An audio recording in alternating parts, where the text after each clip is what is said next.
So yun mga babe, no, nagpa-change oil ako kanina. So gamit ko is yung RS8 oil.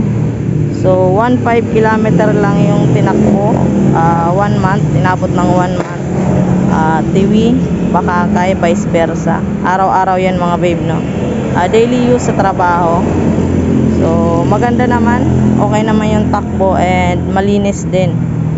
So 1.5. So bala ko siyang iset ng 2,000 kilometers. Isiset ko na lang siya mamaya. So ngayon isaalisin ko muna tong oil change indicator, no? So para magawa yun, so wait lang.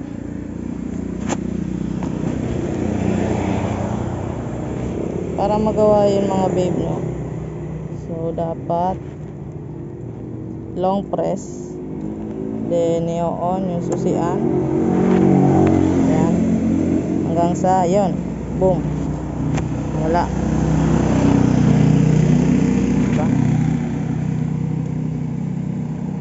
So yun lang mga babe, no? Peace out.